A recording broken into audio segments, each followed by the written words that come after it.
Greetings and salutations, viewers and listeners. Welcome to episode 100 of Word Ninjas Live.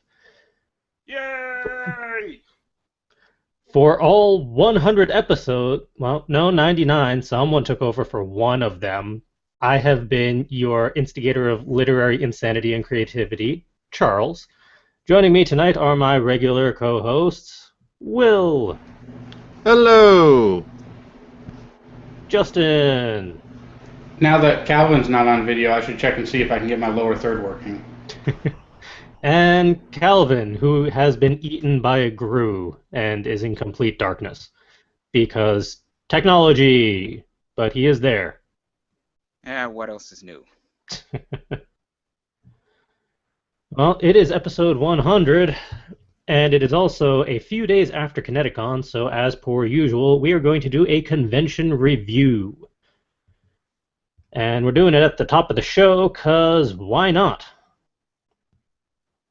Now, in the show notes over on FC Writers, we tossed in some of the top-line stuff that came to mind for like the things that really went well, the things that didn't quite go so well, and stuff that was just complicated for one reason or another.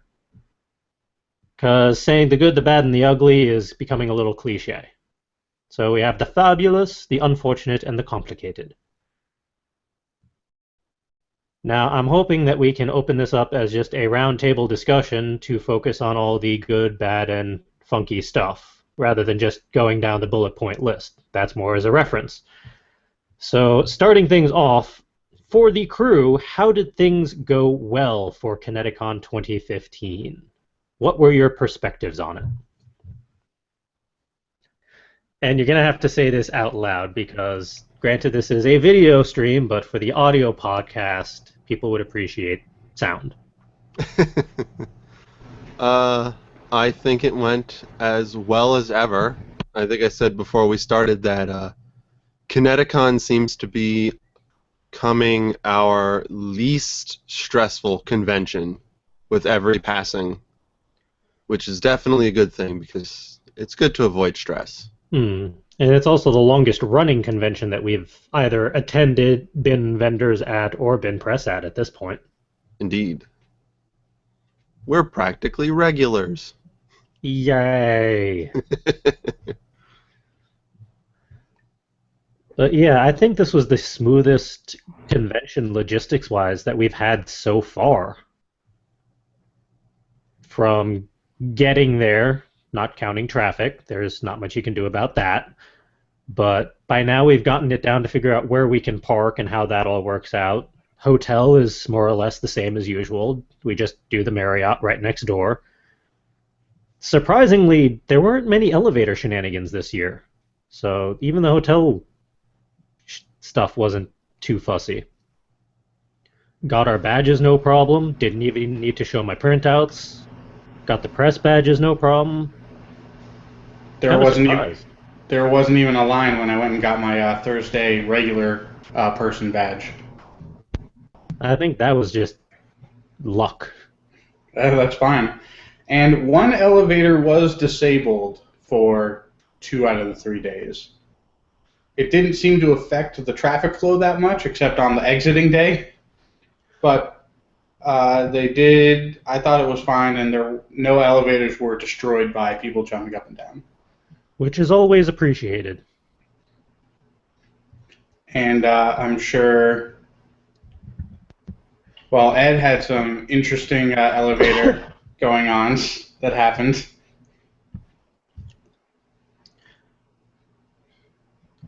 Yeah, I don't remember the full specifics on that, and I could have sworn I pushed that mute button and saw it blinking. Sorry about that. Ed ended up stuck in an elevator with George Takei. What a horrible, horrible thing.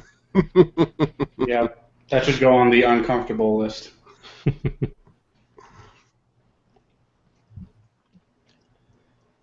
Yeah. No, go ahead. Overall convention for me, I'm still reflecting on some things about the convention, both logistically for us and personally for me, and what I think of the state of affairs. on humans. It was basically a study on the human condition. Uh, and I'm not ready to reveal all of my opinions on that quite yet. I'm going to write up something on my website, talking about that. But I have to be very careful and tread lightly because some of the things that I might talk about, I might accidentally offend somebody. You know how it is. I'll probably have one of you guys read it before I publish it.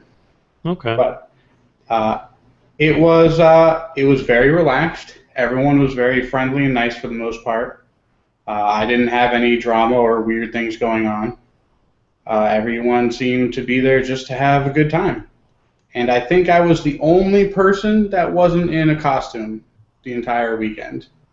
I think I did a tally, and I was the only one. So I'm going to fix that for next year. I'm sure there was at least one other person not in costume while there. Oh, it was ships passing in the night because I certainly didn't see anyone. Sunday's usually the day for that. Mm. But I think we did much better this time around, checking in on each other, switch hitting when needed, booth duty versus going out and getting stuff. There was some issues on one of the cons that we went to where I was hiding too much in a hotel room and not checking up on people as often as I should have. And I think that's been relatively fixed. And I think everyone was basically fine and relatively stress-free. So I think it went well. I think the corner table helped. Hopefully we can get that again. I don't know if you've ever had a corner table at ConnectiCon. No, this was the first time we've had a corner table at any convention, and it definitely made a difference. Yes. We may be jaded now. Yeah, it's going to be hard to go back to just a one-table setup after having two. We just have so much content to put out and thrust into our audience's face that it's hard to navigate a single table with that in mind. Hmm. We're sort of doing 2 or 3 things at once. Or 20. Right.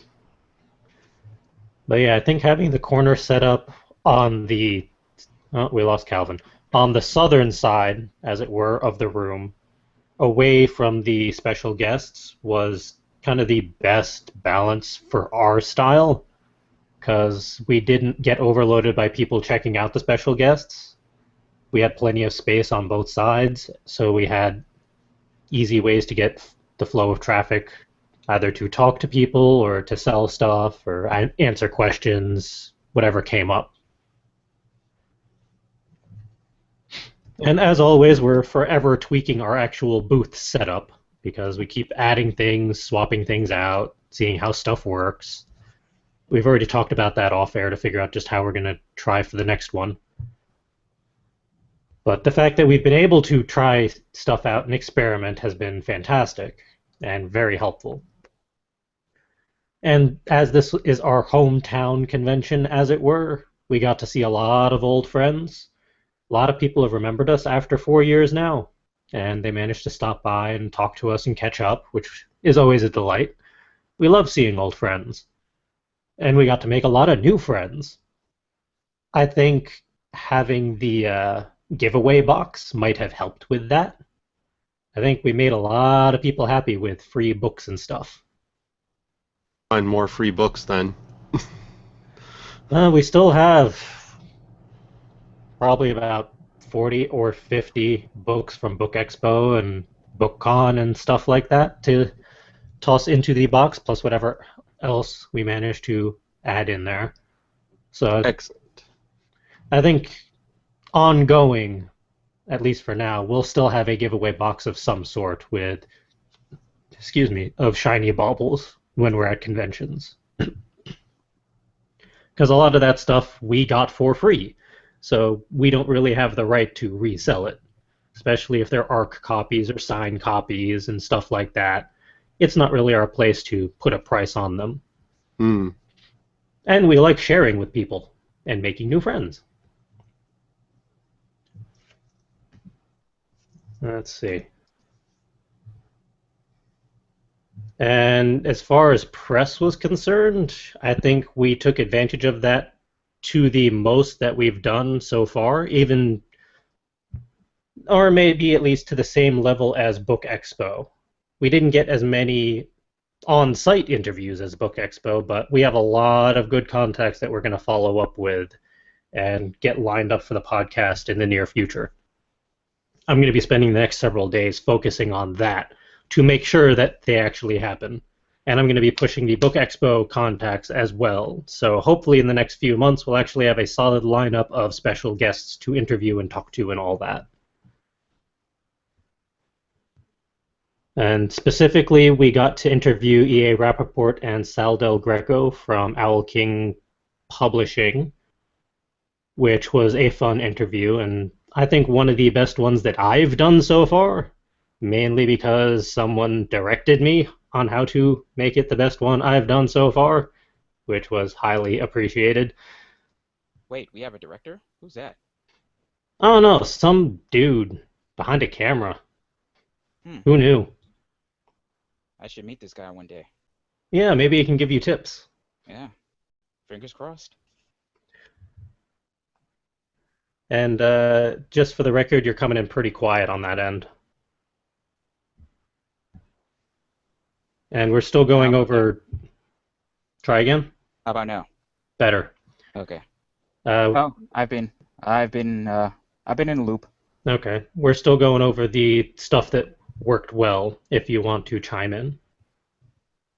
Kind of piggyback on the press badge, on talk about the press badges. Yeah, we took advantage of that significantly more than we did last year. Um, Kind of going along with what I talked to CJ about on Sunday. I feel like last year with the press badges, we were just happy to have them and happy to be there. This year, I don't. Uh, this year felt a lot different. Um, we not only did we have the press junkets, but we had kind of the. I'm gonna just be honest. We manned up a little more this year and took some relatively bold steps and made the press badges worth our while a little more this year. Basically, this year we actually went up to people and asked for interviews or to set up interviews. Unlike last year, where we really were just happy to be there. Because it was the first press stuff we've ever done back then. Right. We were not familiar with just how much you could or could not do. And also, we weren't familiar with the press coordinators. And this year is a lot different now. The press coordinator actually walked up to us a couple of times and said, "Hey, I remember you guys." Yeah, definitely kudos and shout outs to Leo and Corinne for making the smoothest setup we've had so far. Yes, they definitely made things very easy on us. The only thing I have to say about anything press related is the setup they used for data transfers in the press room. That could Yeah, that could use a little work. yeah. I understand their desire to get all of the photos and footage that is taken by press so that they have a solid archive of all of that. And doing it on site, to a degree, makes sense because you can do it right then and there. But if you don't have a setup that can handle terabytes of data between all of the videos, because photos, yeah, even if you take 1,000 of them, it won't take a terribly long time. But if you take an hour of video, that can be easily 20, 30 gigs. Yeah. So if you're doing that across 20, 30 different press people, it gets a little dicey. Mm. And I can't speak for other press people, or really even for Calvin. I'm not going to put words in his mouth, but I would think if you're taking photos, you're going to err on the side of take more photos and then trim them out afterwards and then put up the better ones in post. Right. That's exactly what I decided to do. Because in I took at this is not an official count, but I took I took close to 800 photos this weekend. That doesn't surprise me. But I'm gonna guess amongst those 800 or so, there were some where they were not quite in focus or not the best ones if you took several shots of one particular group. Hmm. And I'm not quite sure how to phrase this delicately, but I'm sure with some of the cosplays out there and how not always friendly for work or family they might be, depending on how you position yourselves, there might have been some that you had to be a little careful with. In terms of censorship, every photograph I took, I kept. I censored nobody. That's impressive. If I was gonna censor anybody, I just wouldn't have taken a picture of them. Or maybe giving them a fair warning of like, hey, you might want to check that part of your costume. Right. Like if I can think of any picture that could be like remotely unsafe for work, there was one or two people that were like more scantily clad than usual, but like nothing that could you could really take offense to too much. So that was something I tried to be mindful about. And that's actually one nice thing about ConnectiCon specifically. They have continuously pushed themselves as a family-friendly convention. Yes. And they've put that very clearly in a lot of their rules and guidelines for cosplaying. And I've never seen it enforced or acted upon, but I've never really seen any issues with it personally, at least. So I think people actually take it to heart there, which Yeah. is nice considering it really is all ages. There were babies all the way up to senior citizens and everyone in between. Mm-hmm. Cosplay, like literally cosplayers of every age, which was really, really fun to see. And of every skill level, too. Some of those cosplays were ridiculously good. Mm. Like cheers to like I'll just say cheers to all of the cosplayers of all skill levels and ranges because I feel like people really stepped up this year. Like no matter what they were trying to go for, they did it their way and did a damn good job.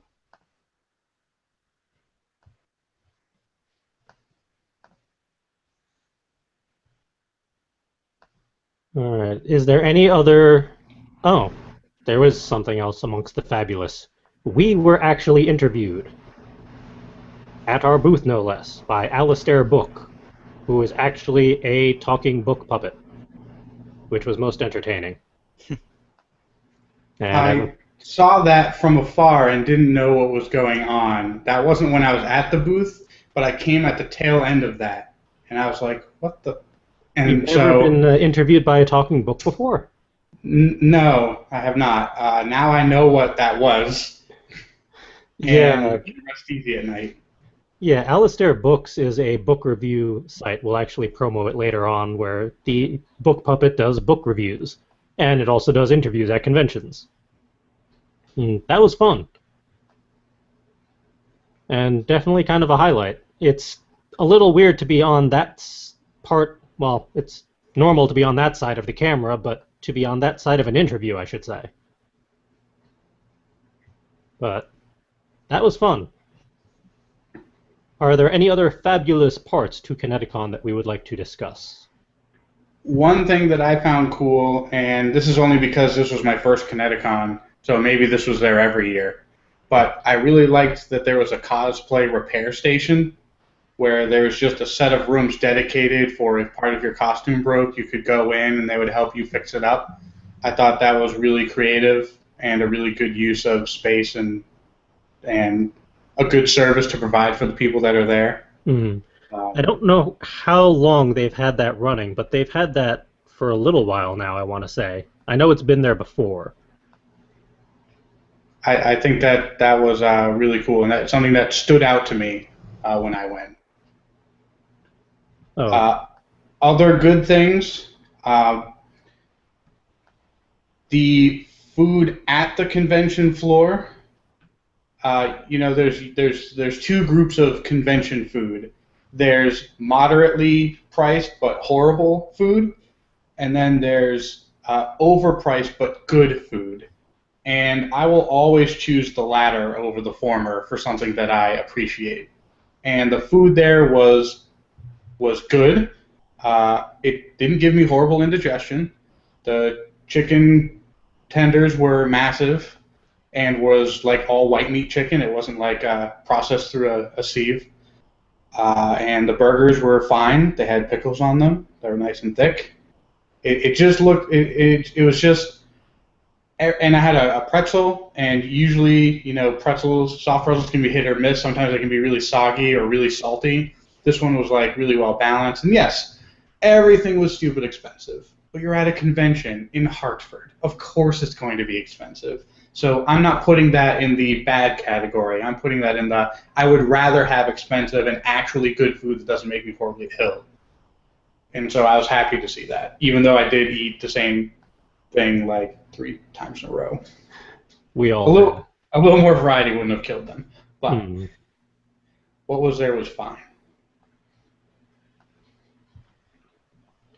And I just remember a few years ago they had a kiosk that had more Asian-oriented food for sale, and I don't know if that was just a booth that was at the convention, or if that was the convention center trying something, or if that was ConnectiCon trying something. But There it did was a had a booth. There was a booth at the convention that was selling, snacks, Japanese no, and. no. This was like fresh ramen and Oh, hot. okay. Yeah, yeah, yeah. Oh, It was an actual booth from like I think they were there last year. It was like an actual booth. I think on the gaming side. yeah. Uh, I didn't check out the gaming side this year. Neither did I. Um, I think that was one of my highlights. The gaming side was actually very nice. I never I never checked out the gaming side in previous years, but this year I don't know if they did anything different from previous years, but they had a lot of games and fun things to choose from between DDR, Beatmania, um, like at least five different rhythm based games there, Nice. include including one that I had never heard of that I have to say is my like new pseudo addiction. Called Jubeat, Jubeat. The best way I can describe it is whack-a-mole set to music. I am intrigued. It basically looks like a giant MPC, like one of those um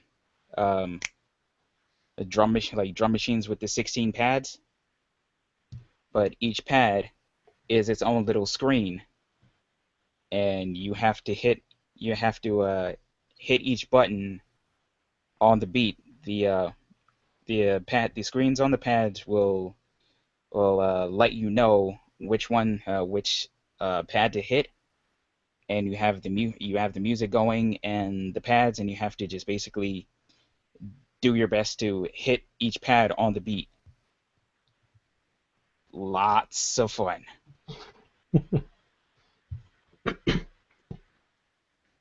Oh, I enjoyed that. Let's see, what else did they have? They had a couple of racing kiosks. They had your MMO RPG stations full of computers and different things like that. You had let's see, they had Wii U's, they had Xbox 360s, Xbox Ones, PS4s. They even had Nintendo 64s there and Nice. Super NESs. Like I was very impressed with how they set up the gaming section this year. How was the layout and like just the traffic flow on that side? Very well put together, very well thought out. You had all of the rhythm-based games, on one in one corner. Let's see, rhythm-based game. Let's see, starting from the top, uh, MMORPGs, rhythm-based games. Then the next side was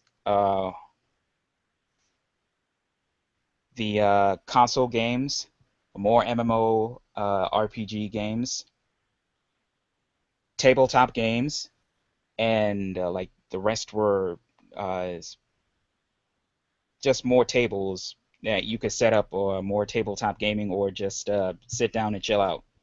But Cool. they they did a really good job, so I have to commend them on that. Traffic flow was there wasn't any traffic. There really wasn't much traffic, no matter how many people were there. Everything just flowed very nicely. Like logistics, their logistics team this year did a bang up job.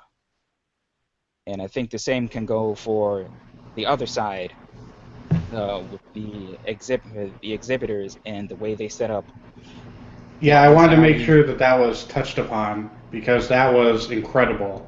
Uh, Even during the big rush where people get really crowded and they're doing their last minute shopping, there was still enough room to maneuver and kind of, cut people off here and there, like you're driving some racing game and didn't want to hit anyone.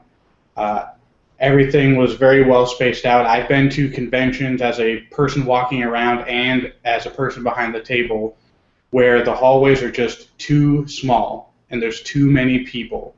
Uh, the Coffee and Tea Festival had this problem one year. Maker Faire had this problem one year. They moved that largely outside at a certain point to accommodate all the people that were going.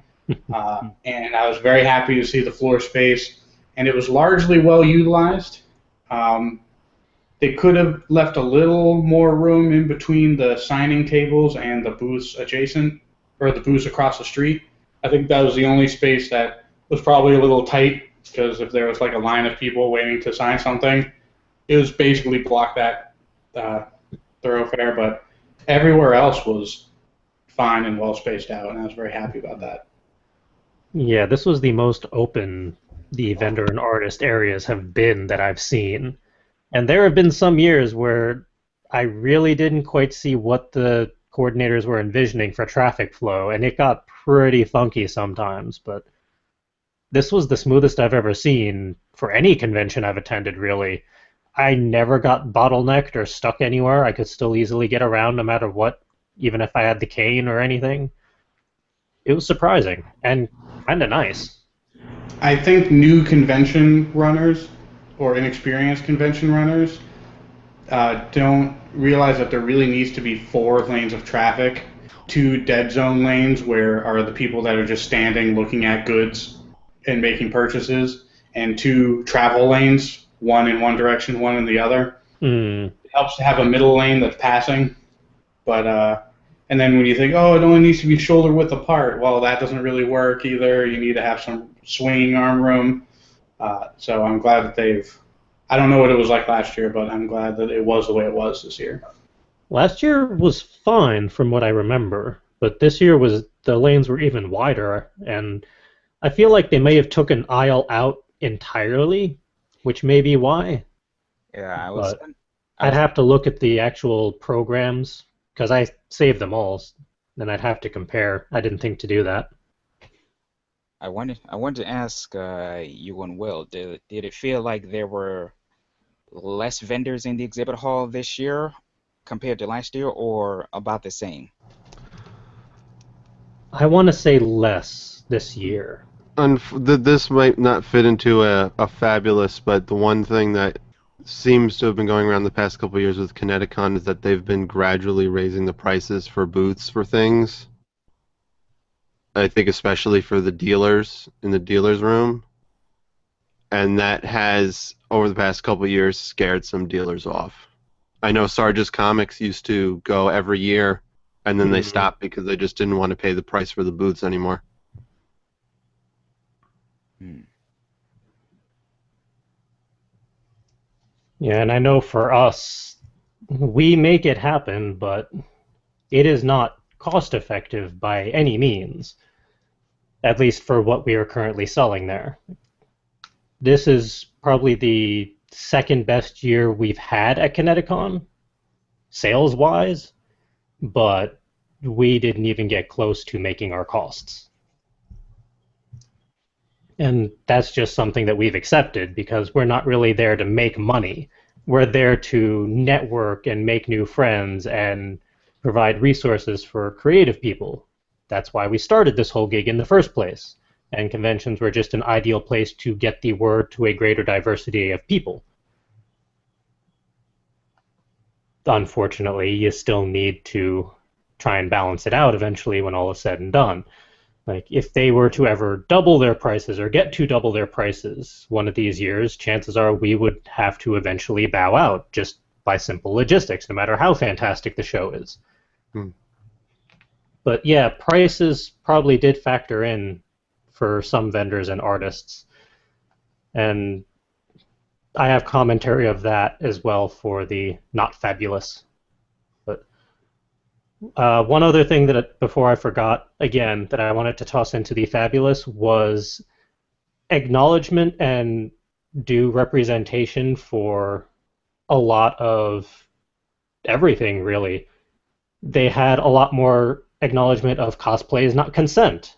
And if you have any problems whatsoever, you go to a staff member and they will deal with it accordingly. That's always been here or there within the rules, but they've really gotten a lot better at promoting it and advertising it. And for stuff like non-binary gender stuff, like bathrooms, I admittedly never even thought of it as a thing to think about or have in the logistics, but the convention addressed that, and very well this year. And I'm sure it was appreciated for many non-binary members who happened to attend. Like, they're getting their stuff together, and it shows. And it is appreciated. Just like with the cosplay repair, that's something they don't have to do, but it is very well appreciated. And I'm sure it makes a difference when people think of that convention versus others. Like, ConnectiCon really does try to do a lot for their attendees and artists and vendors and all that. And we appreciate it. That said, it's probably time to start moving on to the next part where things did not necessarily go perfectly. One thing that I noticed that I don't know the reasoning or story behind, there were some empty tables there this year. And I know it happens at every convention. For sometimes the vendors have an emergency. They really just can't make it for one reason or another, and you can't fault them for that. Stuff comes up. But when you get several tables that are empty, it gets a bit weird and awkward all around. I know filling those in last minute is nigh impossible, just logistics-wise, but generally most conventions have a waiting list for vendors, so I hope that they at least were forewarned enough in time to realize, hey, some of these tables are going to be empty. Can we go through the waiting list to see if anyone can fill in last minute, and actually go through the waiting list and ping everyone who was waiting to see if they could fill in last minute, or however that went down. I don't know the back end story, but I just hope that the staff tried to do what they could to fill the spaces in. That said, the spaces were still empty, which it is what it is. And for the vendors who are next to those empty spaces, it can be awkward and look a little off balance. Hopefully those that were next to those did the best they could with the situation they were put in. I haven't had a chance to speak to them personally.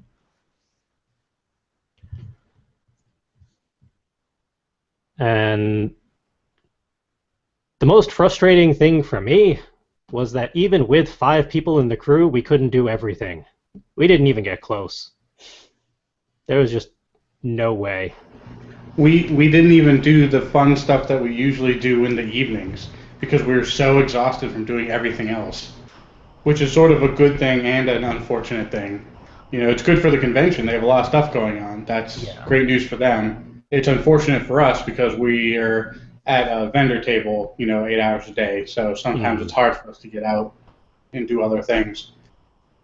Yeah, we had 4 vendor badges and 2 press badges and 1 regular badge. Between all that, I'm sure we managed maybe 10% of everything that could be done, if that, because we got to cover the booth, which is good. I'm completely happy with that. And we have press badges, so we need to take advantage of that, and we did. But there's so much content available there, so many panels, so many workshops, so many people to see, so many events to get to. You just can't do it all. And that's not a bad thing by any means. That's just frustrating that even with 5 people, we can't do it. The only one part that was frustrating that I feel maybe could have been poked at a little more, but I don't know the back end story, so I'm not going to knock the staff or logistics people for anything like that. It's just from my perspective, outside of that circle, there were a couple. I'm not going to say a lot. A couple of panels that were similar in content that were at the same time,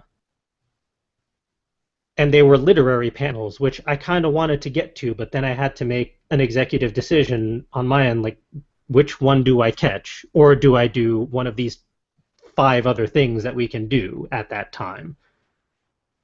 And if they were staggered at different times, I could have better chosen, I feel like, which ones we could have made it to or tried a shot for. But when you have multiple panels of similar content at the same time, I also feel like it may hurt the panelists because people are going to have to choose between the two. You can't really get to both because most of these brooms, once you get in there, once the thing starts, they tend to shut the doors and it's harder to get in, especially if it's a popular one and they fill up and run out of room.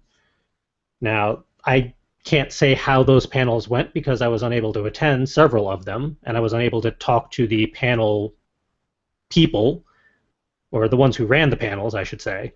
So I don't really know how that went down on their end. This was just my personal perspective on it. But I am glad that I managed to make the panels that I did, because I did manage to make several panels, and I managed to record them. Some are a little funkier than others. I apologize for that in advance, because I'm running off of my little camcorder and voice recorder, and when someone wants to get around your camera to sit down, and you realize who that person is, you kind of get out of the way, and you inadvertently block your shot because I wasn't paying attention.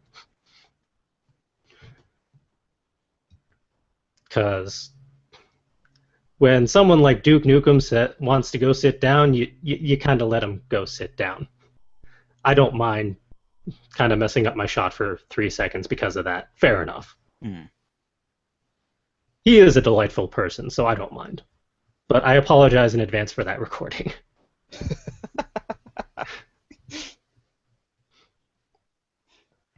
Get in the way of the Duke. You just don't. Yeah, I mean, what are you going to do? Maybe you can tide him over with some bubble gum. I was all out.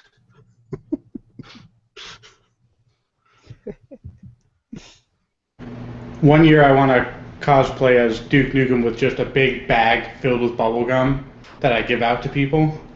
And I'm just super friendly and nice, no problems. And then when the bag runs out, then I start going into character. Can it be the bazooka bubblegum? I think that would have to be it. There's no other gum that would work. Because thankfully, that's still a thing. Or at least it was like 2 years ago when I actually bought some.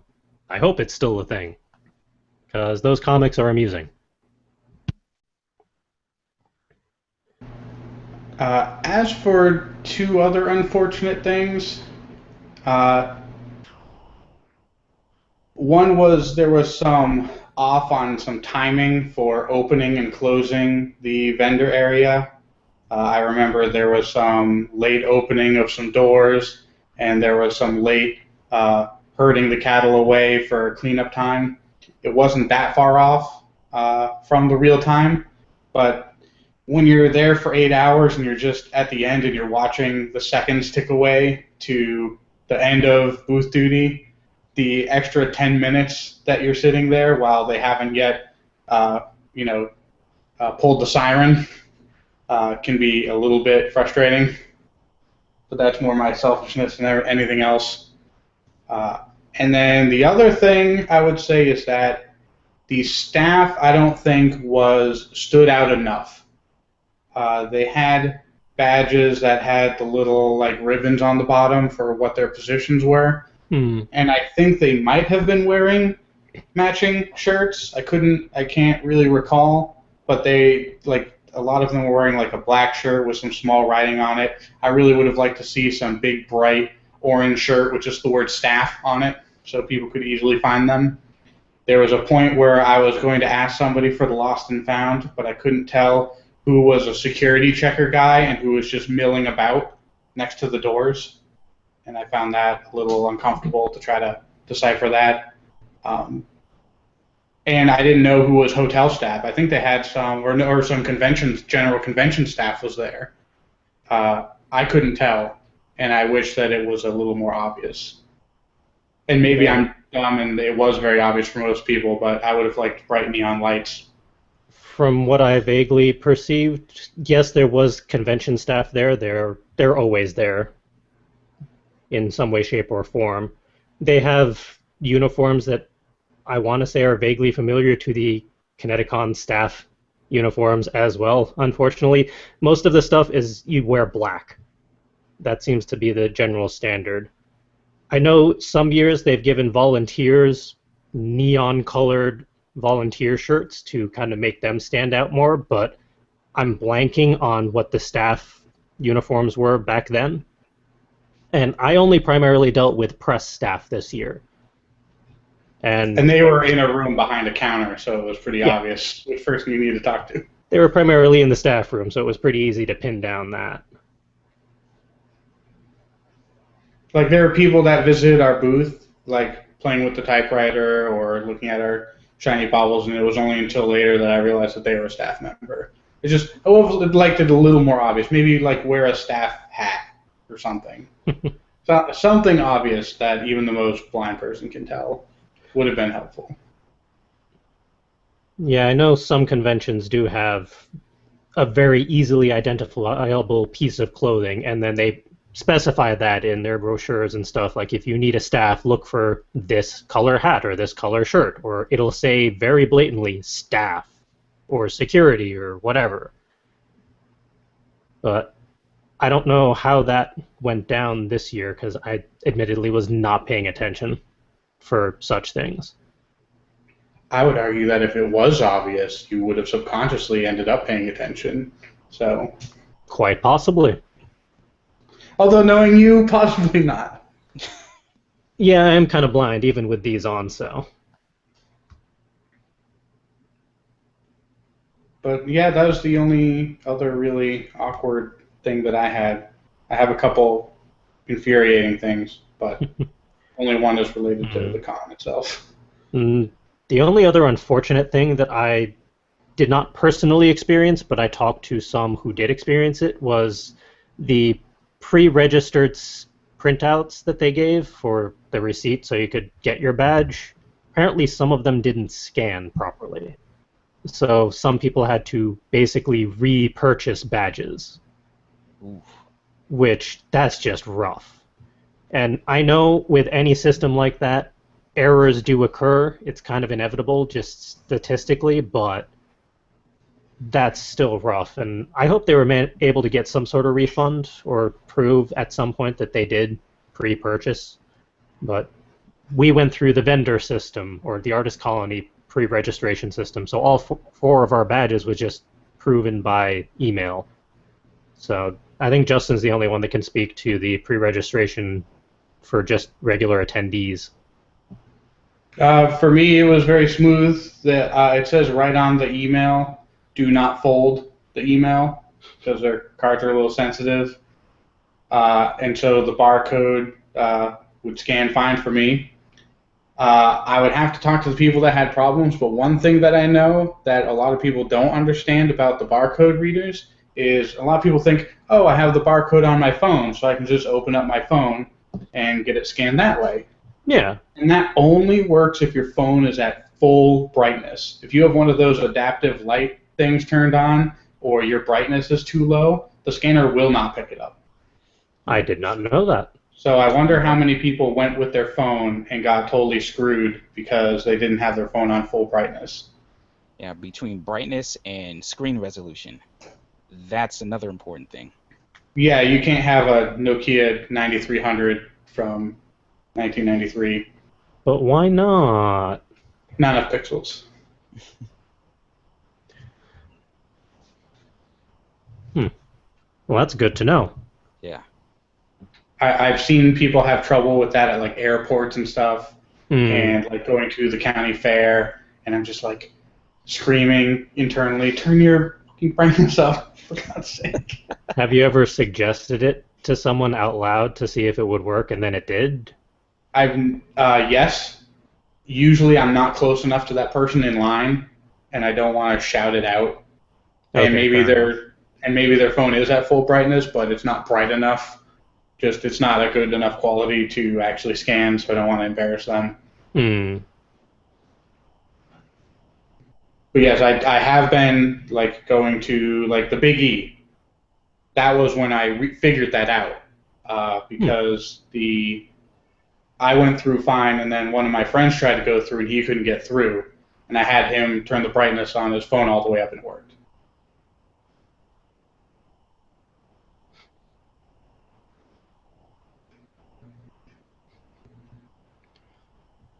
All right. Shall we move on to the complicated and frustrating stuff that went on? All right. I know for the press logistics, there were a few bits of information that were unfortunately a little bit late, or some stuff they really just couldn't do anything about. It is what it is. But like, who is going to be at which press junket each day? I would have appreciated that before the first press junkets, just so we could have prepared ahead of time. Mm. But Yeah, we didn't actually get the list until like the day of, and we had to go to the press room to actually get it. Like I'm kind of unless we kind of fell through the cracks or something. it may just not have been in our press packet for all I know. I'm not quite sure just Mm. how that goes on behind the scenes. But they did have it at least set up and scheduled, so they managed to give us a copy when we asked for it. So that Yeah. worked. That was fine. And I mean, some guests couldn't make it for their particular press junket because travel logistics. Like, if your flight is delayed, fair enough. What are you going to do? And some of those people actually made it up on Sunday, which was appreciated. But yeah, there was that, which, again, I don't know the behind the scenes logistics as to how that works or how they set that up, but a little frustrating on our end. And one thing that I actually mentioned in the survey they sent us for being press is it would be really nice to have even just one space in the convention center that was specifically set aside for interviews. If there was, I was not aware of it, although I did not specifically ask. So that may have been on me. If there was a place specifically set aside where you could do interviews and not be interrupted or block staff's way, that would be fantastic to have. And I feel like there are certain alcoves where they could set that aside to make that work in the future. Because we managed to get an interview on the fly, and I was scrambling to figure out where would be a place that's quiet enough to do this without getting in people's way. because I don't want to get in people's way. I don't want to bunch up traffic or confuse people. But I also don't want a scenario like the last ConnectiCon interview we had where there's too much background noise. We can't clean it up. Right. And I think we did the best we could with the situation we were given, but we still kind of stumbled here and there and confused one unfortunate staff member. But that poor guy on the Segway, I thought he was going to hit your camera because I just saw it out of my peripheral vision, and I thought he was too close to that and didn't see it. Yeah, Oh, go ahead. I was kind of scrambling to figure out, crap, does he have enough clearance behind the camera to try to make it past me, try and make it behind me? I'm actually glad I was able to flag him down before he like whizzed through our shot, because that was literally about to happen. Because he, like, Those things can fly. I'm surprised at the speed of those. He was driving that thing with reckless abandon. During the loading part of the weekend, he was flying around all over the place. He, at one point, had a massive cart filled with things that he was holding onto with one hand while he was zooming full speed up a ramp. That's pretty impressive. I was amazed that he could do that, but also it looked like he was kind of in the zone. He seemed like a guy that always has a Bluetooth thing in his ear and is always talking to somebody and not really paying attention to his surroundings. I'm fairly certain he was specifically convention staff because I feel like I've seen him there regularly, and the convention staff tend to have a Segway or two kicking about. Mm-hmm. I don't think that was specifically ConnectiCon staff, but I don't know for sure. And he didn't hit anyone as far as I saw or had any close calls, but I was just like, every time he zoomed by, I was like, wow, he's going really fast, and he's carrying a massive steel cart on 4 casters. That can't be good. Like, I admire his ability on that Segway, especially his ability to stop on a dime, because that really helped, like, prevent any interruptions with the EA Rappaport interview. And I didn't even think of it until just now, but those mics, they're not wireless. He would have been running over those cords. Yeah. What does that do to the cords? Or the sound quality? Honestly, the cords probably would have been fine because, like, they're pretty well insulated and shielded. But I don't know, like a couple of 100 pounds rolling over my cords. I'm rather avoided if at all possible. Yeah. Let's put it that way. But that situation alleviated itself. Segway Speedy was able to get to where he was going through the press room, so that resolved itself. Though Speedy was kind of hovering around us during that interview. Like, I could see him off on the side, just like just watching us. Like, why are they still there? Because we're talking to fun people. That was an interesting time. I can't fault him for doing his job, but yeah, it was.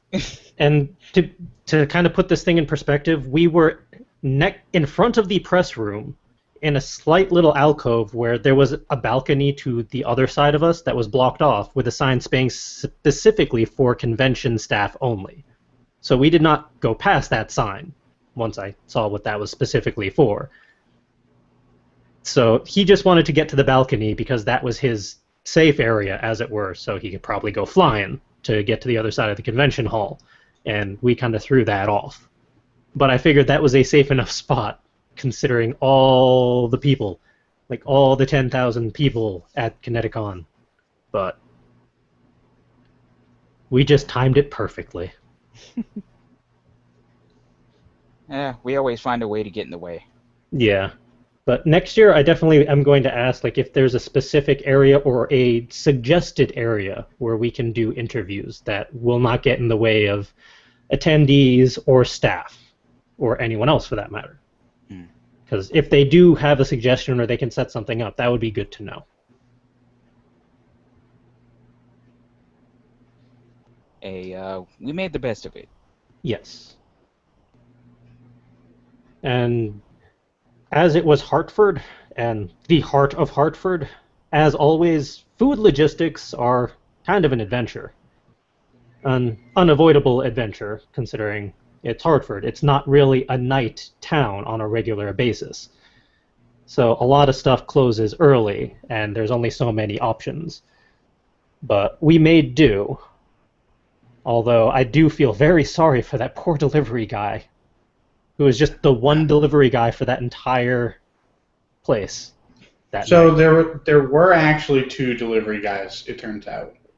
I thought one Uh, had a car breakdown. uh, One did, but then came back, I guess. I talked to him. He Okay. ultimately delivered the correct stuff. Ah. Ah, okay. But what ended up happening, and we were really infuriated until we found out how it happened, and then we felt really bad. Uh, we got like the wrong stuff over and over again, and we had an incomplete order. And so they, at one point, they had called us and said, "Oh, which cheesesteaks did you order?" And I told them, "Oh, there's one of this and one of that." And they had thought that that was the entire order. And then they called back and said something about a pizza, and I couldn't really quite hear them. And I was like, "Yeah, there's a pizza in that order," and they misinterpreted that. And then the sub was missing, and then the pizza was the wrong pizza, and And wasn't they there only a brought salad one. somewhere in the mix too? Yep, the salad came late on time later. I don't remember.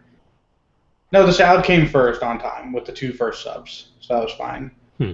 But Okay.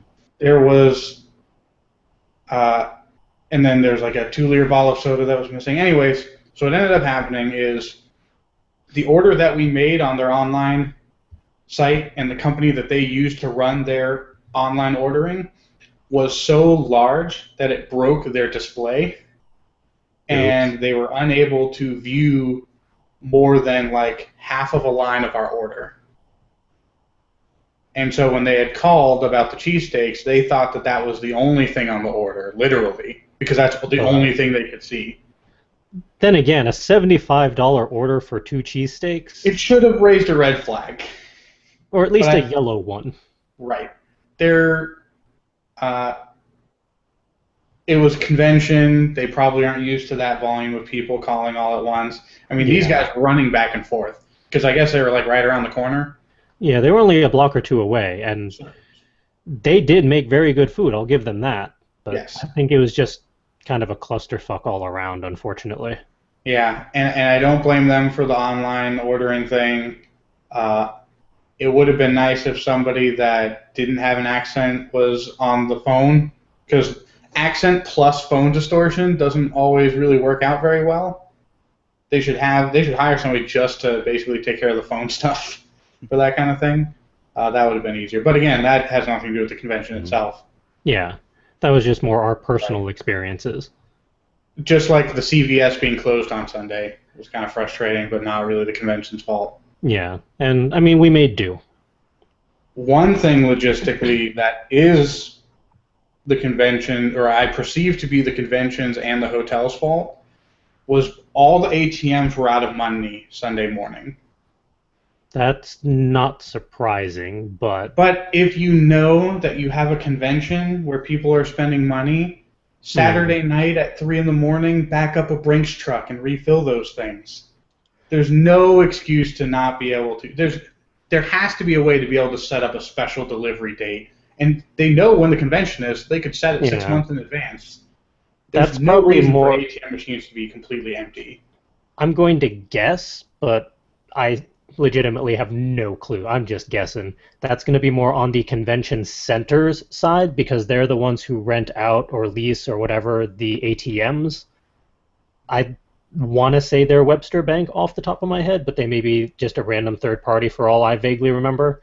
I know they're not my bank because I always have to pay the extra charges, but you'd probably have to coordinate with them specifically for a specific drop off because And there's then no do way you're going to that. be able to host that on site and just do it overnight or anything. They would have to schedule a Brinks truck or something. But yeah, it would be appreciated if they know that there's going to be some heavy hitting conventions that people are going to need a lot of cash. So it would be good to have a truck ready to refill it come the end of Saturday or something because chances are that regularly happens too. Because I remember at least one year I went to one ATM and it was empty, and I had to go track down another one, and even that one was being fussy, and then I eventually got some money. But And you would think the bank getting those fees every swipe, they mm, would love for you to tell them in advance, hey, if you want to earn 3 times as much money as you usually do, why don't you bring a truck filled with cash Saturday at 4 in the morning when everyone's theoretically asleep? whatever you'd have to pay for the people to show up on like a Saturday night to do that, whatever overtime, you'd probably make up for within the fees alone. But yeah, I have no clue how they would coordinate that specifically. But if it happens often enough, hopefully it can be addressed and fixed in the future. Or get like a couple 1 day rentals of ATM machines and get a whole bunch of stuff filled up. Mm, There's I'm sure there's ways around it, and it just might end up being not profitable for them. And it's a risk. So that's like I said, that's certainly not ConnectiCon's fault. It's more the convention center and the hotel mm. specifically, whoever's in charge of that. But that was very unfortunate and frustrating. Yeah, I only brought a certain amount of cash on me, and I made sure that that was the amount that I would spend and no more. And I basically did, almost down to the dollar, which was surprising. So I didn't need to bother with the ATMs this year. I brought enough money for what I was going to spend on the convention floor, but then I forgot about cash offerings for getting sharing food orders and stuff. So next Ah, time I just have to bring double the money that I normally would for that reason.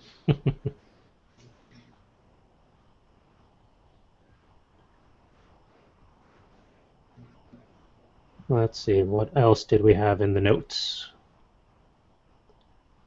Uh, while it didn't really affect us, I know something that always tends to complicate things for ConnectiCon is it's always the same weekend as Riverfest, which is a double-edged sword because you get to see fireworks, and we had food trucks this year, which I didn't actually partake of, but I know a lot of people appreciated it. But it shuts down traffic that evening completely. And not everyone likes fireworks, but fair enough. But I know that can complicate a lot of things and throw things out of whack, but that's neither good nor bad. That's just it makes things complicated and needs to be factored into whatever plans you have for that particular evening. If you're going to the rave or not, or if you want to go out for dinner, what options are available at that point, stuff like that. But we Yeah, did, we had a good view of the fireworks though. We took lots yeah. of good pictures. My Tumblr post was one of the top Tumblr posts with the ConnectiCon tags at one point. Nice. Like Nice. the spot, my spot was blowing up all over the place. It was pretty cool to get that much attention for a couple crappy photos I took on my phone. Same with my very crappy little Instagram videos of it. I mean, it was still fun and nice to see, but I know for a lot of people it can be complicated if they want to go out and experience a lot of the rest of the convention or stuff that evening. It gets tricky. And I see a comment. Apparently, the center and hotel do not own the ATM machines. They are owned and maintained by another firm. Mm. I was not aware of that. Thank you for that clarification. Hopefully they could coordinate with that other firm then going forward to try and schedule a mid-convention a money drop of some sort. Bonus points if the people do it in costume.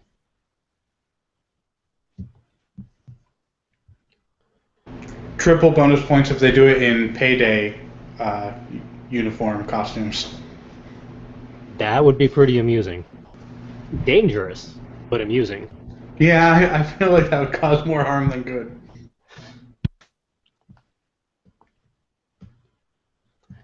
And the last complicated part, at least in the show notes, is while doing a lot of fantastic stuff and experience a lot of fantastic things, we got a bit of a reality check this weekend, and not even from Reality Man, which is a bit odd.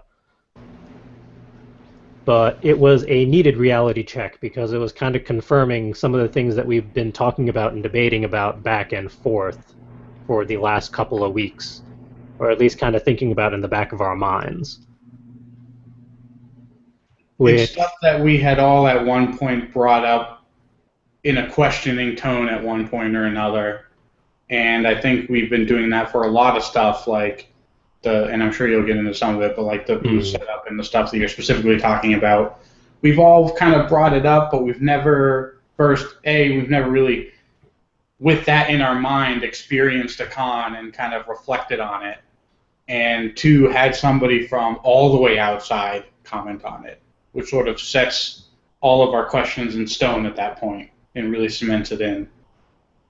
and makes us take notice and really look into it a little deeper, which is good. It's sort of like we do a lot of like, oh, we should probably do this and we should probably do that, and we're all very busy and we don't necessarily know which priorities are most important to our audiences. Um, and it's good to get some of that feedback directly from the audience. Mm. What are they looking for to get fixed up first? Um, and how can we better utilize certain systems that we have in place? It's all this stuff.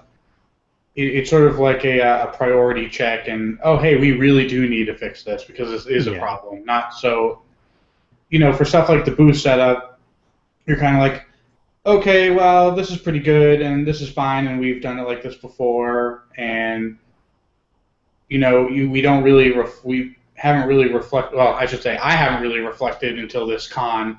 What can we do better, and how does the booth flow work? How do people interact with our booth, and what can we do about it until Mm. this con? And the stuff you're going to specifically talk about.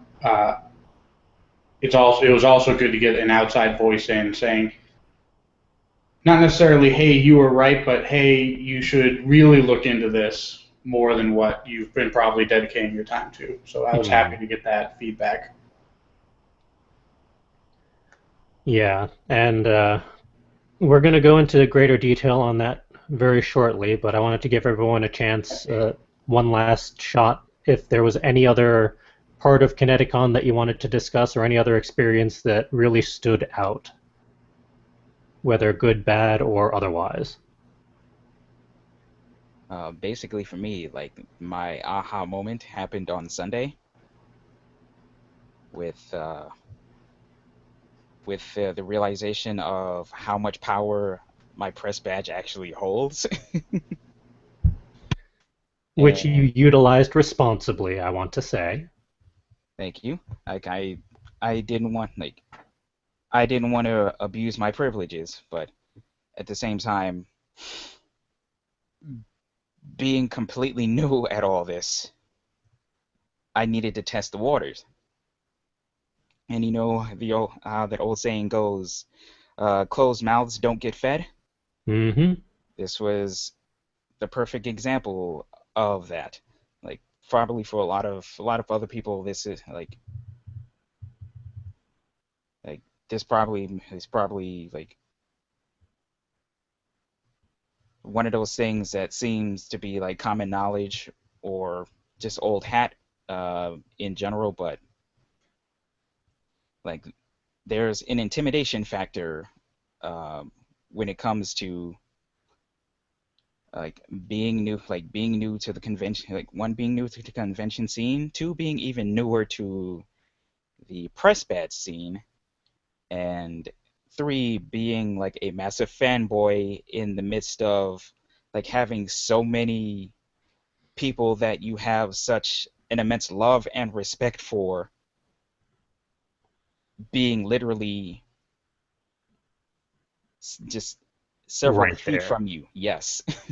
A lot of these people were responsible for my childhood in one Yes. way, shape, or form. Primarily voice actors, but Yes. good lord. So, They had a really good guest list this year.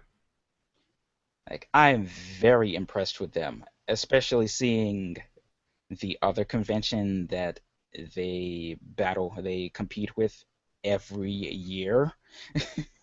Never heard of that one. I think was isn't it Anthrocon was also the same weekend or Yes, that's right. yeah. That's right. So there were a lot of conventions going on this weekend and they still pulled in a lot of great talent.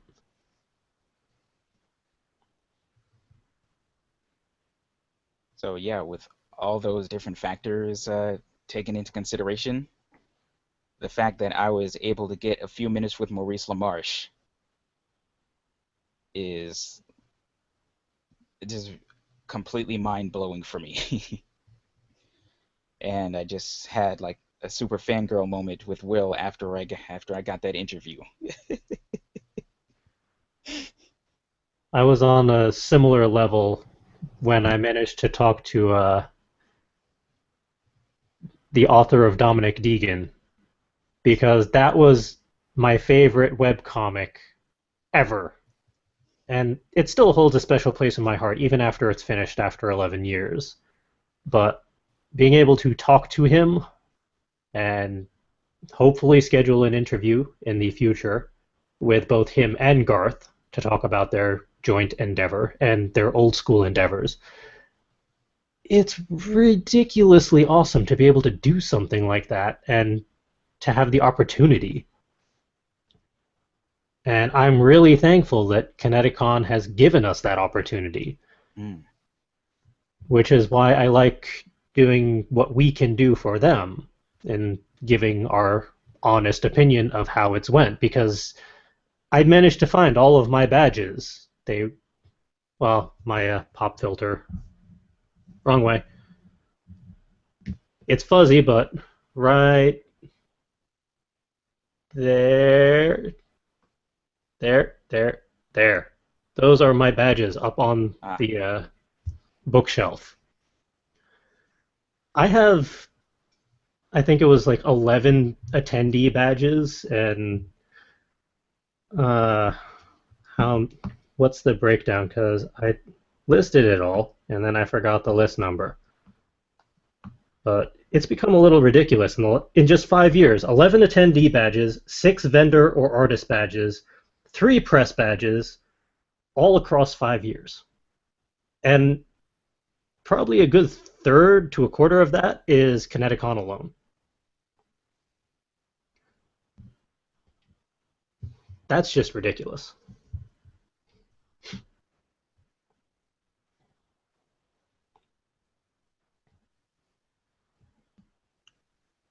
I'm with you on that one. Again, there's a lot of people that are like, that's no big deal. I had that much in a year. But this is something that's new for all of us, and one day it'll be old hat for us, but we're trying to savor this moment right now. Yeah, I believe We need, ConnectiCon last year was the first year we did anything press related, period. we have to celebrate all our milestones, you know? Yeah, we've come a little ways since then.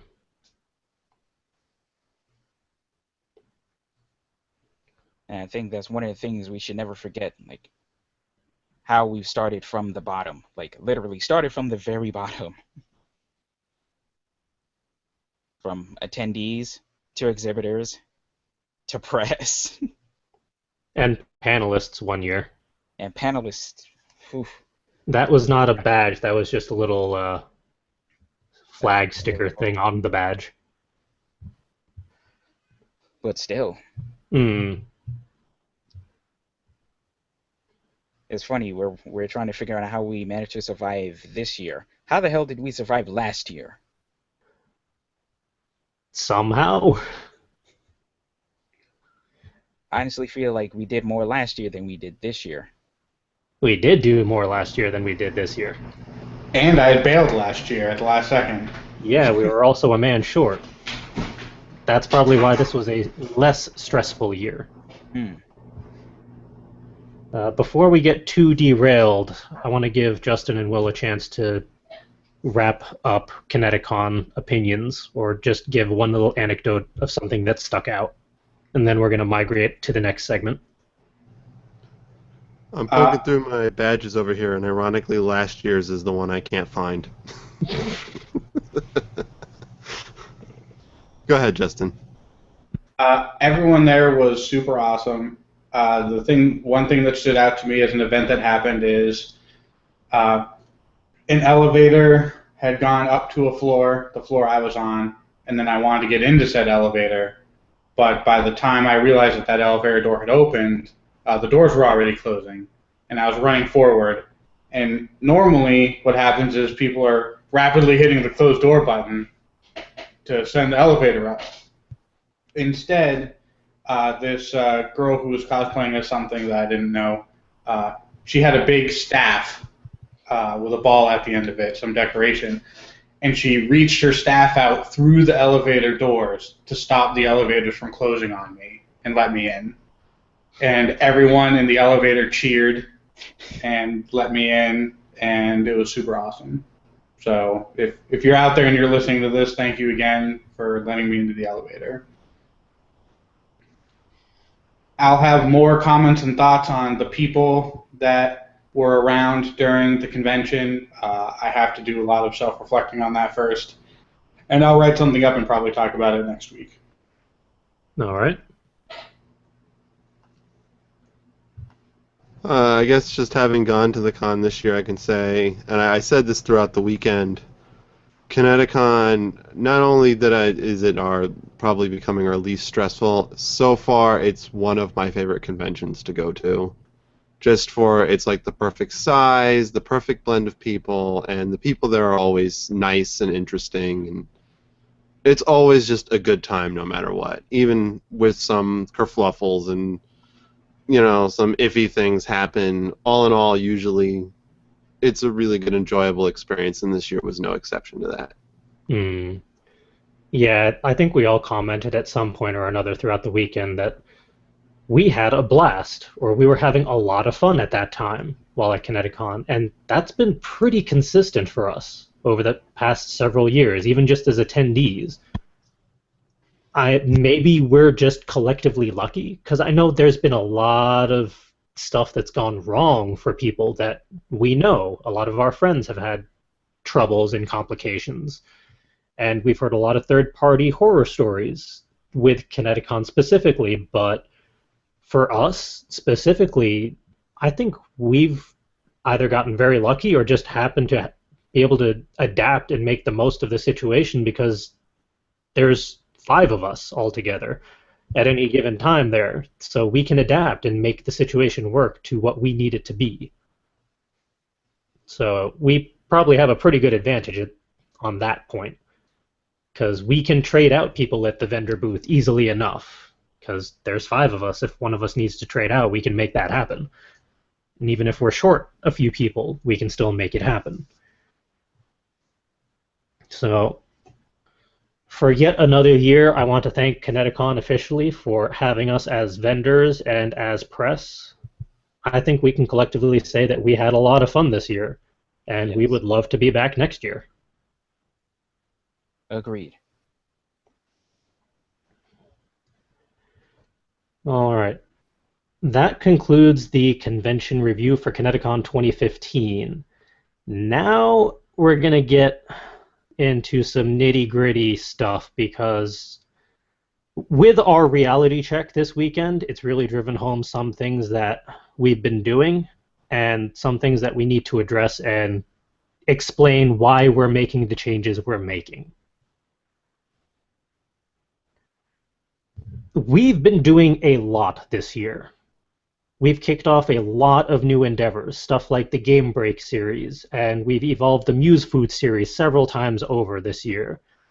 And we spun out the Muse Food segment even this year. Like, this has been a pretty crazy and complicated year for us in regards to content creation. And I think because of that, we've gotten a little sidetracked. A lot of these projects, when we initially started them, we had a specific path or goal in mind. Like, I'm going to use the Game Break series as the main example here because that's the main one that's going to be shifting. But we originally created the Game Break series because we love video games. We enjoy them. We appreciate them. But we wanted to focus on the storylines, the character arcs, some of the game mechanics that really stuck out and made it interesting for us.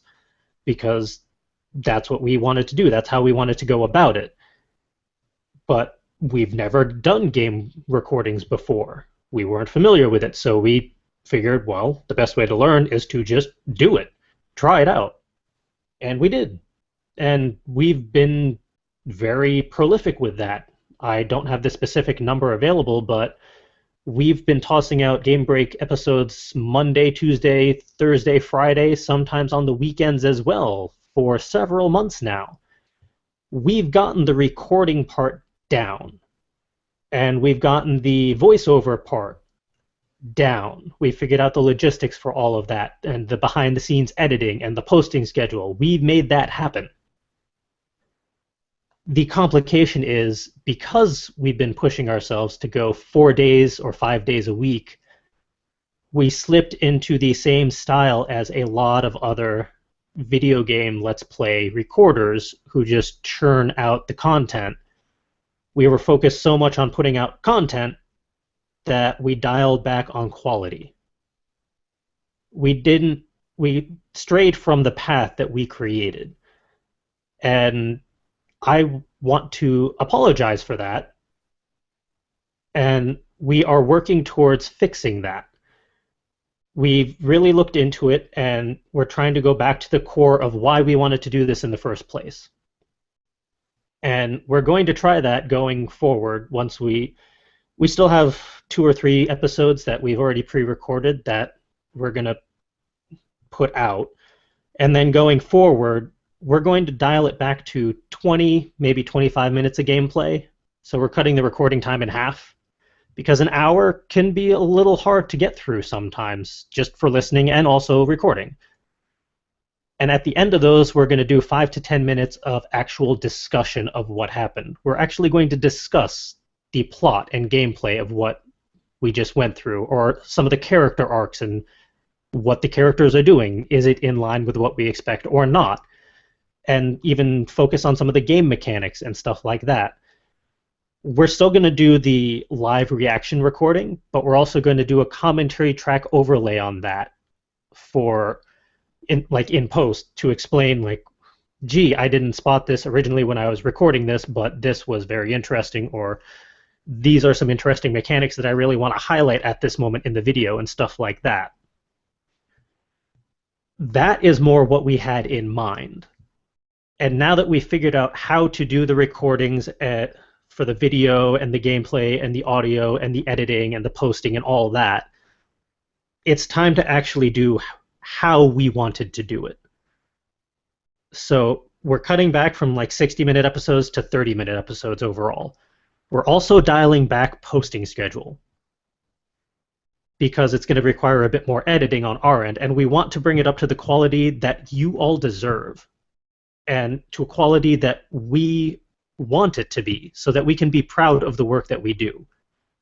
So we're going to post a lot of the one-off and highlight style discussions on Mondays, at least for the moment. This is still an experiment. I'm going to put that out there right now.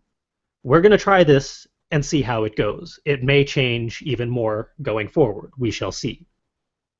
But for the most part, a lot of the games are going to be posted on Mondays. The visual novels that I primarily do are still going to be the live voiceover recording, and I'm going to do a little summary at the end of that. It's going to be the 30-minute style, but less of a commentary track during it and more the actual voice recordings. Those are going to be on Thursdays now because I want to shift the book reviews, which I'm going to ramp up again, onto Fridays for Friday reads and recommended reading and all that social media stuff. I still feel like Fridays is the best day for that. But I don't want to overload any given day, so I'm shifting my game break videos to Thursdays. Muse Food is still going to be on Saturdays, and we're still going to do the weekly prompts. But I'm going to say that while we really want to do the story card ideas, and we are going to do them, I'm pulling those from the weekly Muse Food prompts for the moment simply because of the current time investment they take. I want those to be of the high quality that you all deserve and that we can be proud of. Just 3 weeks in, and I've already tossed one or two out that they were not to the level of quality that I wanted them to be, but I was on a deadline. And for that, I personally apologize. I was focused on getting them out on deadline rather than fitting them to the quality they should be, which is why I'm temporarily pulling them from the weekly rotation. I want us to build up a bank of story cards, maybe up to half of a deck, because we want to release them in decks of 52 cards eventually. But once we have the queue set up, we are going to be reintegrating them. But taking those out of the rotation will give us time to focus on them and give them the due time and quality upgrades that they need. The submissions are still going to be always accepted and appreciated. If you want to submit any flash fiction piece or creation based off of these prompts, as always, we would love to see it. That is not going to change. And we already specified that recommended reading is going to be on Fridays. Those are not going to change at the moment, as far as I can see. The layout that we had for those, I'm still comfortable with, but we want to bring that schedule up to a more reliable basis. And I feel like cutting back on some of these more time-intensive content creation endeavors will help balance this out. So those are still going to be on Fridays, and we put the full new schedule up in the show notes, but Monday, the one-off game breaks. Tuesdays, those are currently empty. We're not sure what we're going to do with that day yet. But what if we do decide to put content out on Tuesdays, we will let everyone know, and we'll explain what it's going to be and how often. Wednesdays, it's still going to be the Word Ninjas Live podcast at 7:30 p.m. Eastern Time. That is not going to change for the foreseeable future. Thursdays is going to be the visual novel game breaks. Fridays, recommended reading book reviews. Saturdays, the Muse Food creative prompts. Sundays, I'm going to leave empty for the foreseeable future because I want to give my people a day off where they don't have to worry about content creation or anything. They can actually have a full day to themselves. So that's the new YouTube posting schedule and the explanation of why we're dialing things back. Because we've been so focused on the quantity that we really did lose sight of the quality aspect. And that's not fair, both to all of you and to ourselves. Because we're doing this because we enjoy it. We have a lot of fun with it. And I want us to continue having fun with it. And if we bring things to the quality that we want it to be and feel comfortable with, I feel like that will make the difference. And also tossed in there is just a status update on the Word Ninjas book trilogy update. The writer's kit is officially released. That was released in time for ConnectiCon. It is up on our Etsy store for digital download. The follow-up kit to that trilogy, which is going to be focused more on the editing and proofreading of your story, is somewhat drafted. There is no foreseeable publication date for that at the moment that I'm willing or comfortable to put out, but that is in the works. The publication kit, which would round it out so you can figure out how to submit your works and write a query letter and all that, is outlined. we need to put a lot of content and thought together on that one. Again, no foreseeable publication date for that one that I'm comfortable putting out there. Those are all the main big changes that we're planning on doing. I will now open it up to the crew to provide any thoughts or perspectives on this that they would like to toss out there.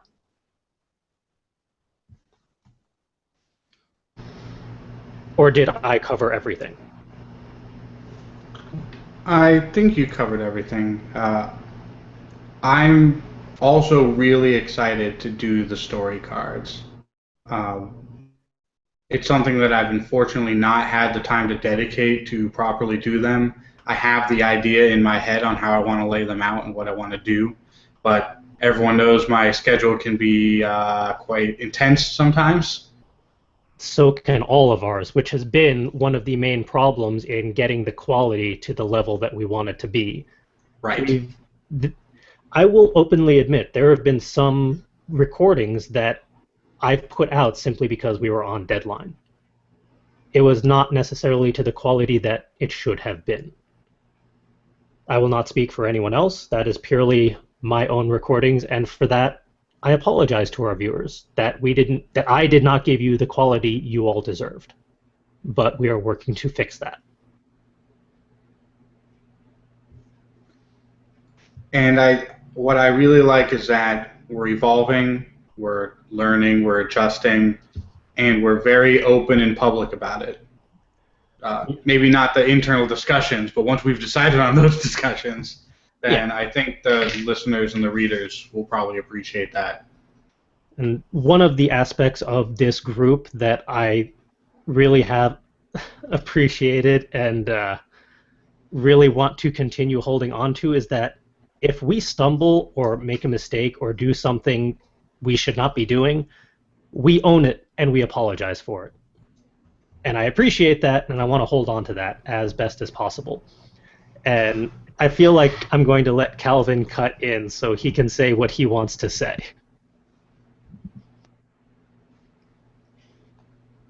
Yeah, breaking news. As of about 5 minutes ago, we hit 100 likes on our Facebook page. 100 likes for episode 100. It's a shame no one had the soundboard queued up for the fanfare.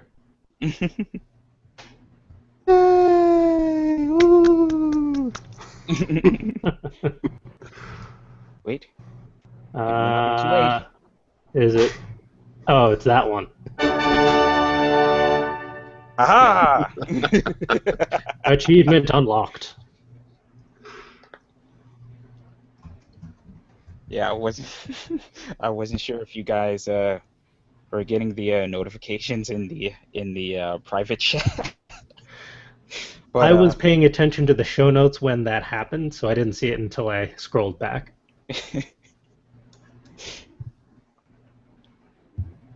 So I just kind of made my own personal, like, hey, look at this. Read this. You guys need to read this. Look at what I'm typing.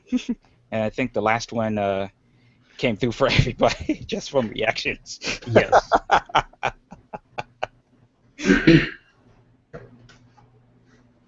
But yeah, it's that's something to definitely be excited about. I think one of the things we learned this weekend was how to social media.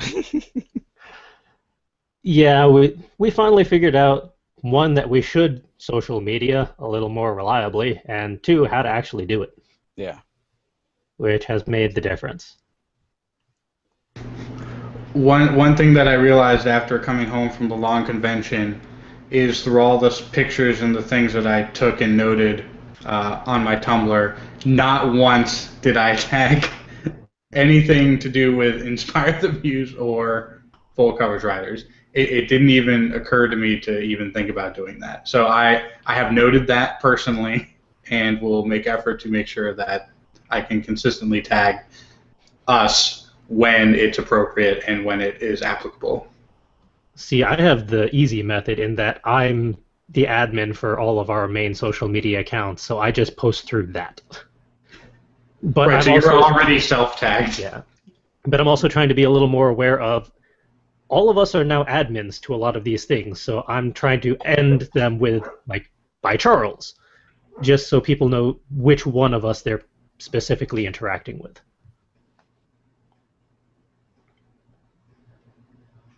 But yes, there are many changes coming, and as I said before, this is an experiment. This is going to be an evolving process. Things are still likely to change or be tweaked as we go and figure things out. But we wanted to make everyone aware that we have realized that we've kind of strayed from the path, and now we're working to get back to that path and then go forward again. Like we've Thomas Edisoned this. You I'm not know, familiar with that term in this I may have context. just made it up. You know, we didn't fail to make a light bulb 99 times. We discovered 99 ways to not make a light bulb. Yes. I like that.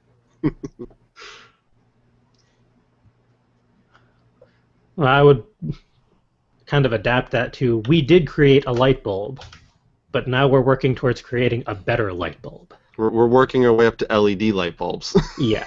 Yes. We started off with filament. We're working our way towards compact fluorescent, and then eventually we'll work our way up to LED. Yeah.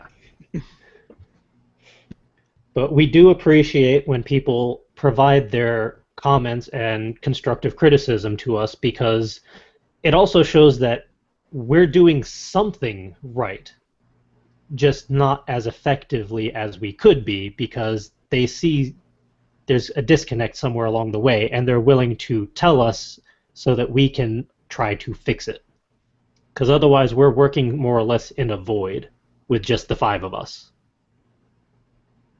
So it is appreciated when our fans and viewers and watchers and listeners and all that talk to us and discuss with us just how they're reaching and perceiving and experiencing all the stuff that we do.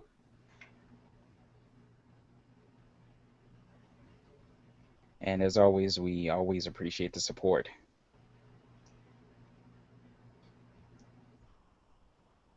All right. Onwards to the highlights reel, because we do have a couple highlights that we still wanted to put out this week, even though I know we're running late. But it's episode 100. It's special. So let's slip on over to screen sharing. I'm not sure why I have multiple windows I can choose from that I don't understand what those are, but let's do the proper one. How about that? All right. The first highlight for this week is an interesting article on just what is silk punk.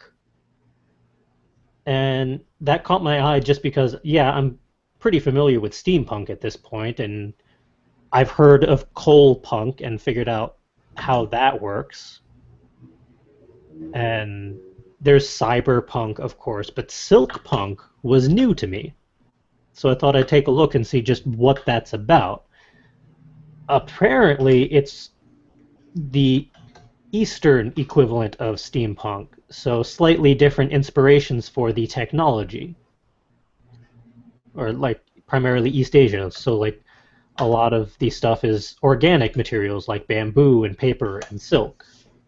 You also have a focus on like biomechanical principles and a different aesthetic, basically. And it's actually a very interesting little interview with the author to kind of explain just what silk punk is. But the concept of a battle kite, I want to read this. If there's a battle kite instead of a jetpack, that's pretty cool. At least to me. I think that's pretty interesting, and I kind of want to check this out when I have a moment. But I thought I'd toss this in there for those who appreciate some of the quirkier fantasy styles out there, like steampunk and cyberpunk and all those, that There is another subgenre out there now, and I'm intrigued by it. I don't know about the rest of you. I won't speak for the rest of you. I speak enough for This, me as it is. this definitely has piqued my interest. Same. Very intriguing. And I like it when people put a different spin on stuff that I'm familiar with, at least. And I've gotten pretty familiar with steampunk just because I read so much of it. So doing a slightly different style on it or spin on it, I'm all for it. My fantasy series that I'm working on is Eastern oriented, so I should definitely look into this and see what tropes already exist that I can hopefully avoid. It's kind of fun to see like like alternate takes of alternate genres, already alternate genres. Hmm. You got Silk Punk here, and I actually posted something on Facebook earlier about Bali Punk, which is I forgot that was a something thing. like a steampunk with aesthetic based in India. So like I'm always intrigued by alternate reality. Hmm. I mean, concepts like battle kites that lift duelists into the air, bamboo and silk airships propelled by giant feathered oars, tunnel digging machines enhanced with herbal lore. I'm all for this. Especially gods who bicker and manipulate. That's always fun. I would love to read this. I definitely want to check into this when I have the time. The Bamboo and Silk airship portion that definitely has my attention. I really want to see how this author puts this together. Yeah, and for our listeners out there who can't see this and aren't able to check out the show notes just yet, it's Ken Liu's new novel, The Grace of Kings. And it's Ken Liu, Liu, if you want to just Google that on your own. Or you can check out the links in the show notes where you'll be able to track it down. And I'm going to jump over to the website highlight for the week, A Books Review, or Alistair Books, because they were kind enough to interview us, and I'm hoping that we can get them on the show sometime in the future, because a book that does book reviews, I love it. And it was a delight to talk to this person. So definitely worth checking out. And they've done a fair amount of book reviews over time. So and they were also at Northeast Comic Con, which I kind of wish I could have gone to, but timing and budget. And they managed to get a lot of interviews from there. So I'd also be curious to see what sort of other interviews they got from ConnectiCon this year. And for the listeners, this is abooksreview.com. Definitely worth checking out. They were a lot of fun. And as it is a new week, both Story Bundle and Humble Bundle have tossed out a new series. So we're going to quickly run those down. Story Bundle just released today, the Literary Fantasy Bundle, which has 9 books overall. 5 of them you can pay whatever price you want, as low as $1, and you get 5. I believe if you pay up to $12, 12 or more, you get all of them. Yeah, $12 or more, and you get all 9. The books specifically are A Writer's Life by Eric Brown. I wouldn't mind that one just from the title alone. Always useful. Spotted Lily by Anna Tambor. Lord of Stone by Keith Brooke. The Far Enough Window by John Grant. And I love the book cover for this one. That is lovely art. In Springdale Town by Robert Freeman Wexier. Little Sisters of the Apocalypse by Kit Reed. I love the title. Facade by Christine Catherine Roosh. Harry London by Stephen Palmer, and The Ragthorn by Gary Kilworth and Robert Holdstock. And those are over on storybundle.com for the next 22 days, so you have plenty of time to debate if you want them or not. But as always, Story Bundle and Humble Bundle, they make pretty cost-effective ebook bundles. So if you're ever in the need for cost-effective ebooks, they're definitely worth checking out. And Humble Bundle also just recently reset their book bundle. This one I'm intrigued by because all of these books were made with Kickstarter. So all of these books have been kickstarted at one point or another, and they are now all in this bundle. And if you pay any price, like $1 and up, you get 7 books. If you pay the average, which is always gyrating, currently at $9.46, you get a trilogy and 3 more, plus they add more books throughout the time.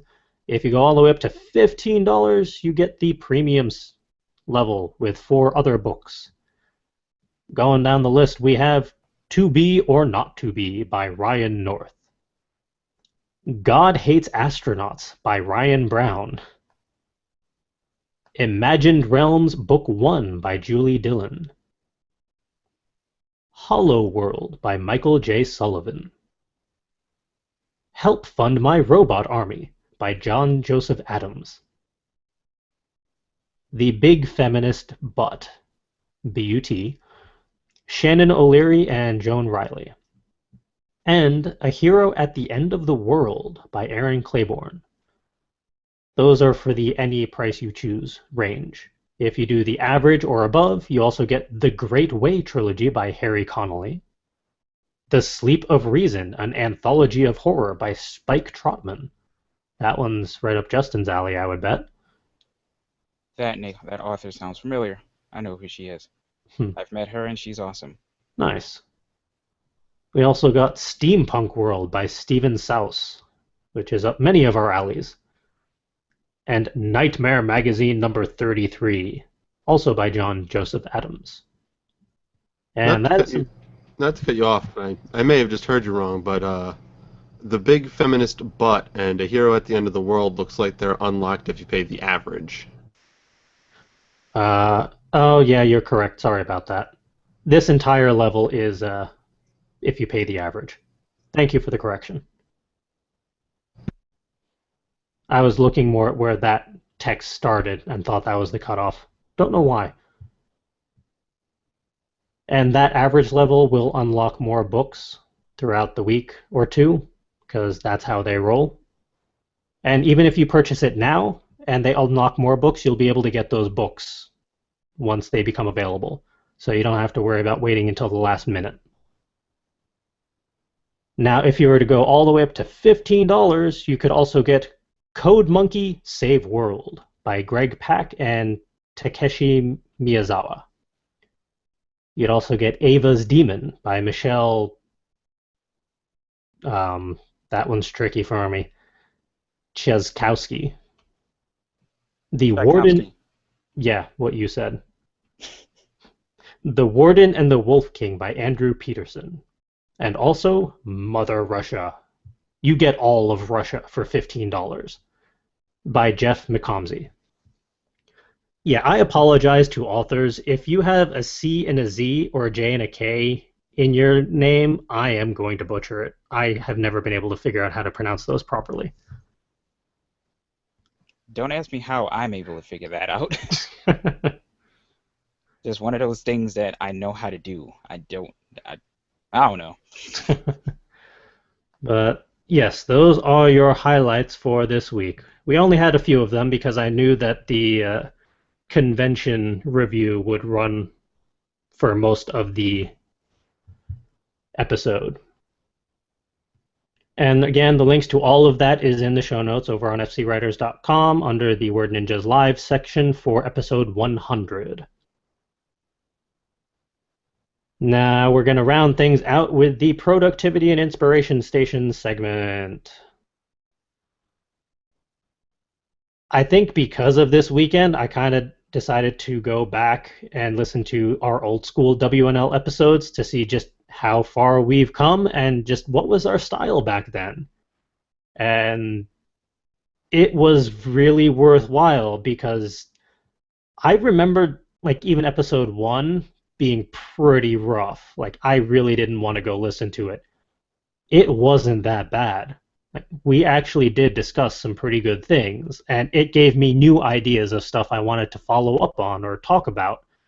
So I'm happy that I did that, and I want to go through the rest of them when I have time, probably at work, because I get to listen to like 6 hours worth of podcasts in one ear while I'm doing work. And kind of something that Calvin and I bantered about on the drive back on Sunday, but just looking at ConnectiCon from all the badges that we've had, like 2012 was the first year we were vendors. That was really a what is this year. 2013 evolved to can we do this? Last year was more of a should we do this? In that we were doing everything. We were trying everything out. Like we were vendors, press, and panelists. This year was more how do we do this? I want next year to be let's do this. Like we've finally gotten it figured out and gotten it down. Now it's time to roll.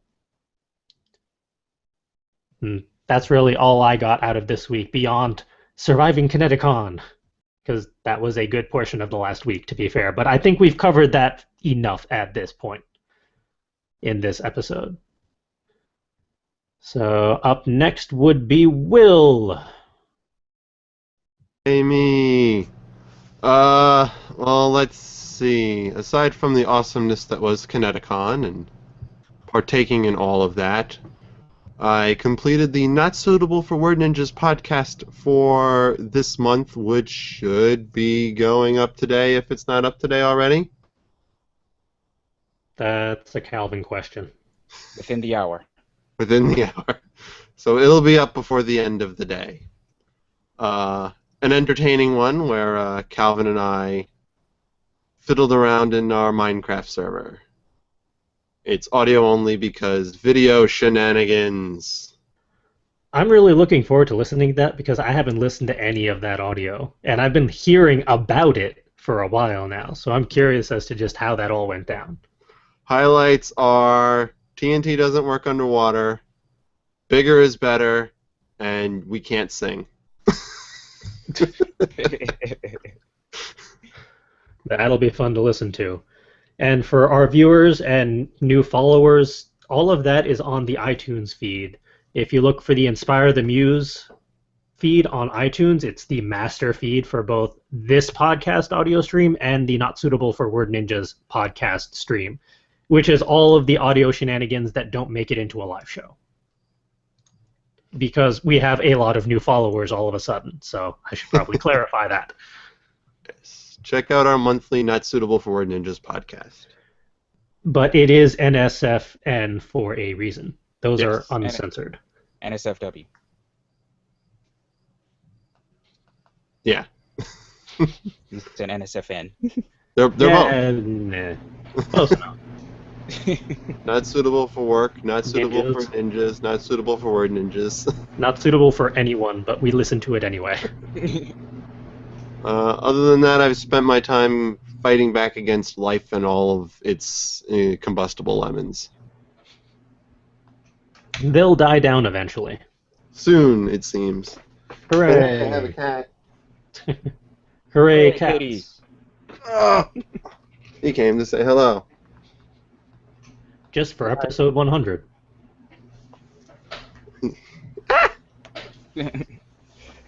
Well, while Will gets attacked, how did Justin fare this last week?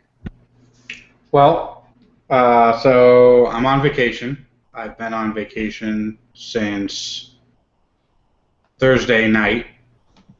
I went to work today. I'll be going back to work tomorrow.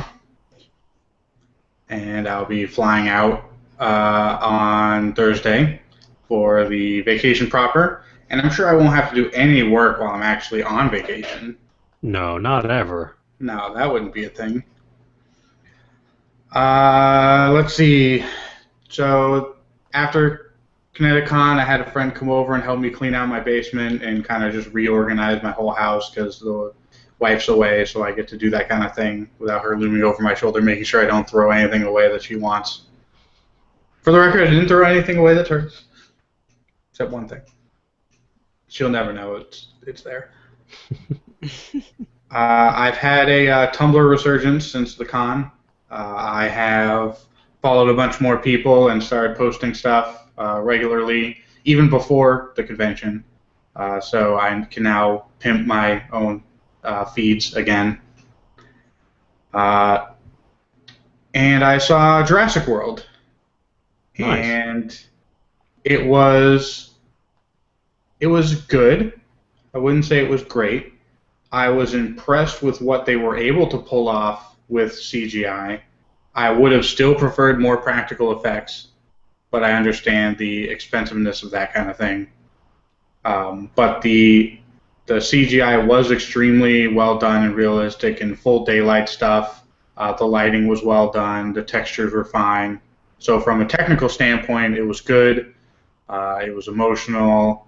Uh, Again, still probably would have preferred some more stuff with practical effects, but I can understand why it's a little out of the realm of possibility now.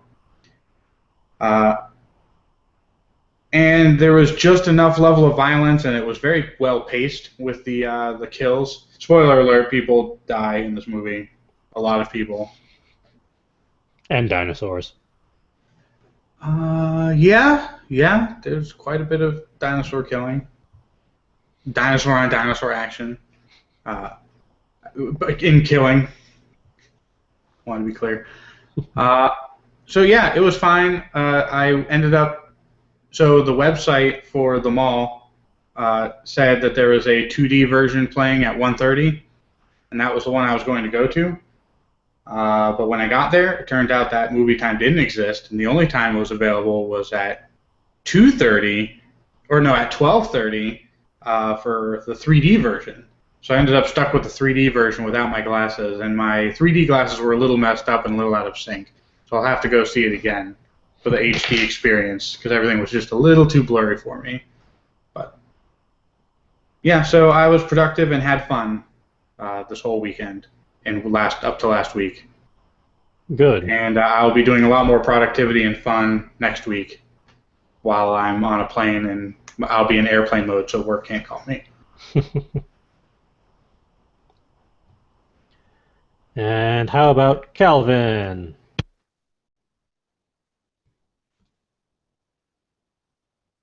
Calvin is still muted. Derp, sorry. Let's see. I battled my way through something around 800 photos that I took from ConnectiCon and got it down to, at last count, well, at least the ones that I posted, 380, which I believe is the current record. Nice. And all of those are up on fcwriters.com under the ConnectiCon events section and also on Facebook. I think I'm going to make a sticky post on the front page for the ConnectiCon photo gallery on the Okay. website, just so that everyone who I sent information out to can see those pictures. Good, because I forget how to do that on the website. And now the con story has taken up the homepage, Yes. which is also a thing that happened. Con story was quite interesting, I have to say. That's the best word for it, I think. For those not familiar, at every convention we try to do a convention story on the typewriter that we bring. Everyone's welcome to add to the convention story, and the whole thing's transcribed and put up on the website afterwards. It's pretty crazy every year. Did you keep the one word that was in all caps about the middle of, I think it was Saturday or Sunday? It was wall graffiti, let's say. Did you cut that? That got edited down. It was a single word. I know. Okay. This is an R-rated podcast. You're welcome to say the word if you want.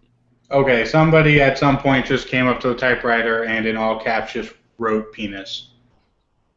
Completely out of context of anything else that went on before or after. They then made it work into the story. That part stayed in because there was enough context to make it acceptable. Ah, another person came and did that then, and I would like to thank that person for wrapping that into the story somehow.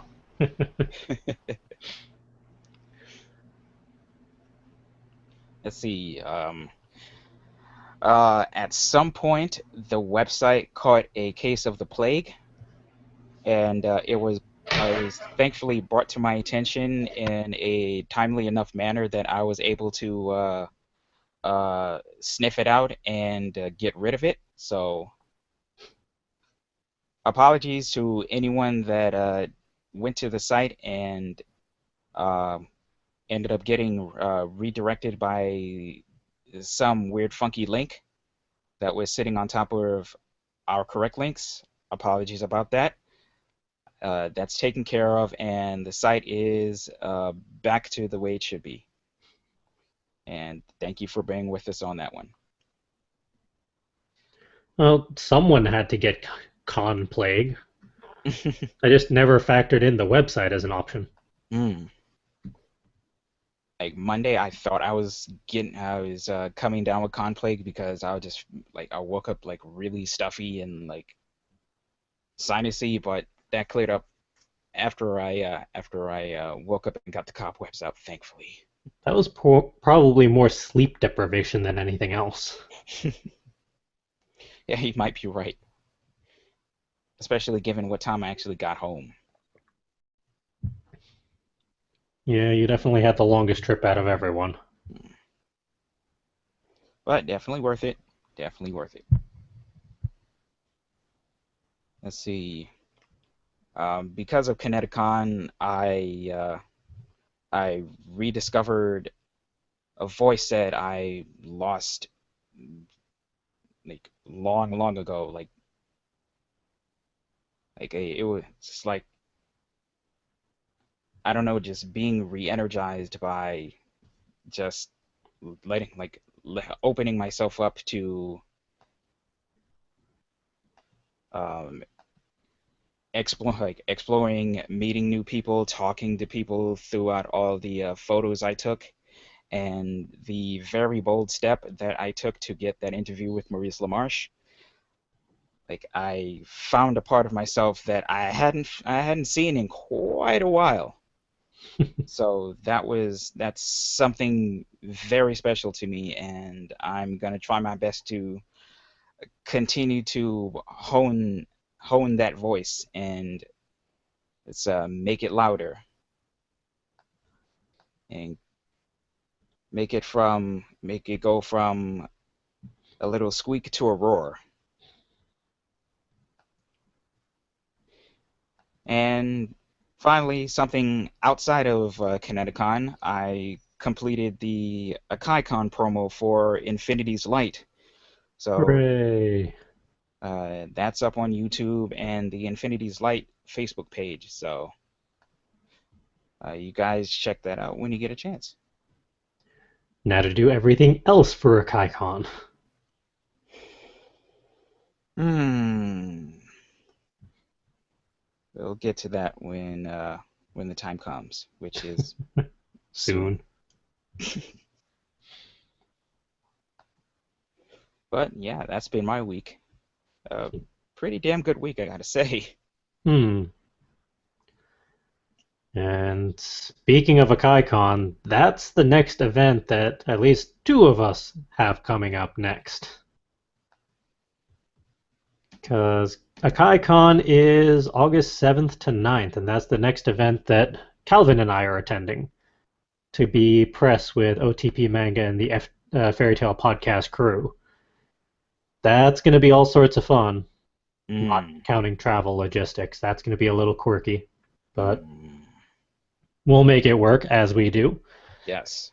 And then at the end of August, on August 28th to the 30th, our full crew is going to be up at Inconceivable for their second year round.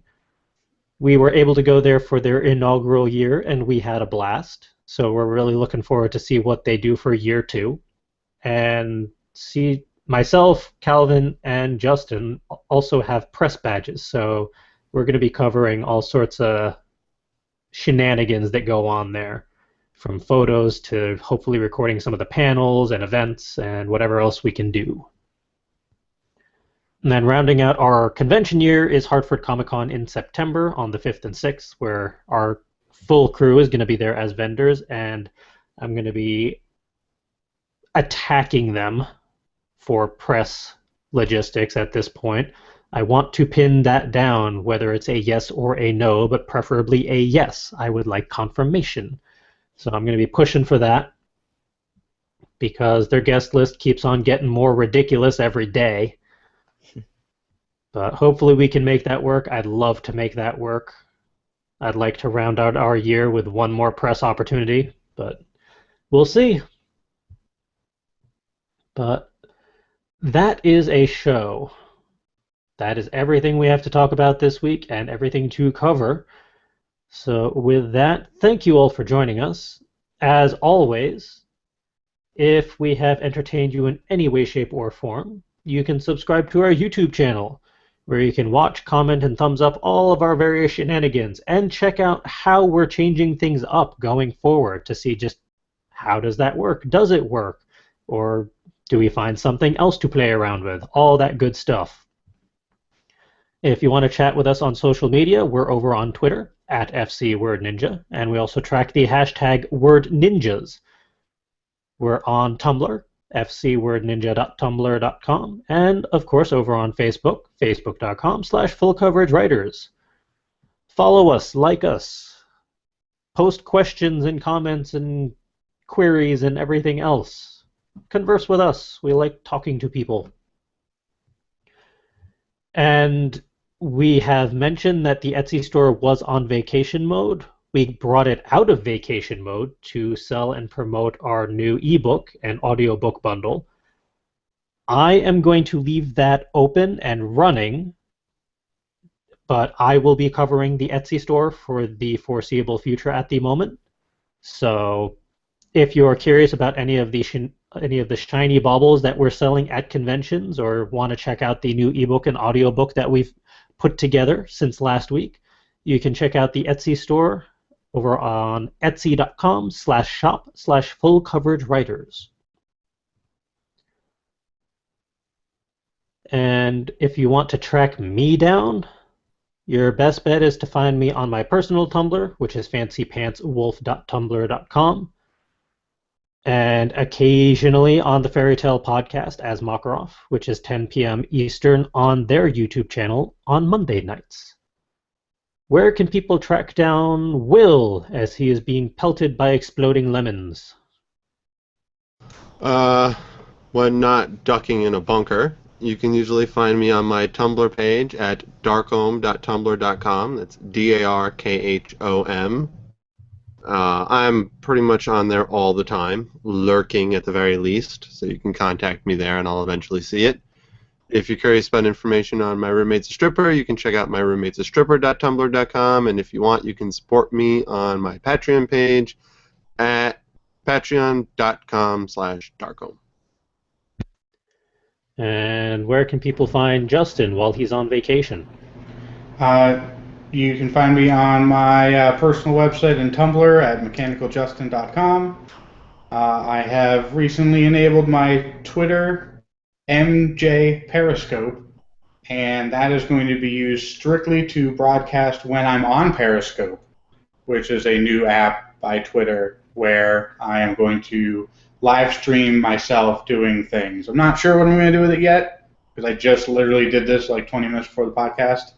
And for those who have Periscope already and want to start following me now and get alerts when I start it up and running, my Periscope name is also at MechanicalJustin. And you can find me on Twitch, although I haven't been live streaming on Twitch recently, at MechanicalJustin as well. Nice. And where can people track down Calvin? Right now you're. Wait, am I on? Yes, it is. Okay, just checking. Um, right now, Tumblr and Instagram are your best bets to track me down. Instagram is at ccwii. Tumblr is instacal.tumblr.com. And with that, that is a show. Thank you all for joining us for episode 100 of Word Ninjas Live. We've made it to the triple digits, both here and on Facebook at the Woohoo! same time. Thank you for that. We really do appreciate it. Now, if we get our YouTube channel up to 100 hits, we're going to have to do something really special. We shall see, because we do still have a lot of shiny baubles from Book Expo kicking around here, so who knows what we can put together for all you fantastic people. Maybe a live belly dancing from me. You never know, Could be but anything. only if it's in costume.